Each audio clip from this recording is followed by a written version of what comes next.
उत्तर प्रदेश के कई जिलों में होगी भारी से भारी बारिश। उड़ीसा, मध्य प्रदेश में भी रेड अलर्ट।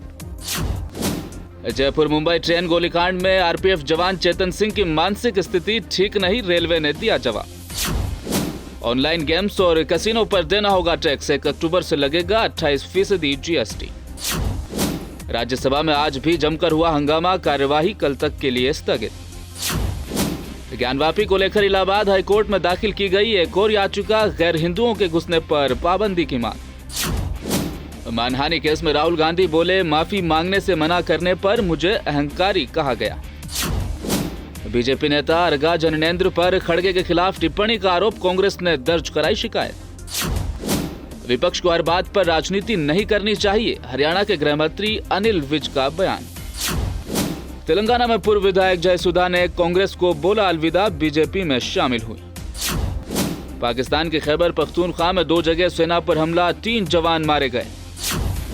और दिल्ली में बढ़ते डेंगू की वजह से उठाया गया नया कदम, अब अस्पतालों में 5% बेड आरक्षित। 2 करोड़ 70 लाख आबादी, 60,000 जवान, हर व्यक्ति की सुरक्षा नहीं कर सकती पुलिस, सीएम खट्टर का बयान। ओ माय गॉड 2 का ट्रेलर आज नहीं हुआ लॉन्च, नितिन देसाई के निधन के बाद अक्षय कुमार का फैसला। नूह हिंसा में हुआ नुकसान का दंगाइयों से वसूला जाएगा खामियाजा, बोले हरियाणा के सीएम। दिल्ली सर्विसेज बिल को लेकर बीजेपी ने अपने लोकसभा सांसदों को व्हिप जारी किया। और दिल्ली में विश्व हिंदू परिषद बजरंग दल के कार्यकर्ताओं ने किया प्रदर्शन, बदरपुर टोल प्लाजा को बंद कराया। लगातार हंगामे से स्पीकर ओम बिरला नाराज, सदन सुचारू रूप से नहीं चलने तक लोकसभा नहीं आएंगे।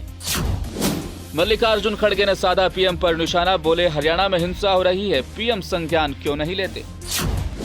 गुरुग्राम हिंसा में पुलिस ने दर्ज की 15 एफआईआर, 8 लोग गिरफ्तार, हिरासत में लिए गए 15 लोग। मेवात नूह में आज सामान्य हुए हालात, दोपहर 12:30 से 2:30 बजे तक कर्फ्यू में ढील दी गई। दिल्ली में विपक्षी दलों के नेताओं ने राष्ट्रपति द्रौपदी मुर्मू से की मुलाकात, मणिपुर मुद्दे पर दखल देने की हुई मांग। दिल्ली में बजरंग दल और विहिप की रैलियों पर रोक लगाने की मांग, सुप्रीम कोर्ट में पहुंचा मामला।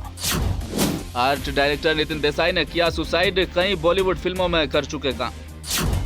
और गुरुग्राम के सभी स्कूल कॉलेज दफ्तर आज खुले, हालात सामान्य, एसीपी क्राइम वरुण दहिया का बयान।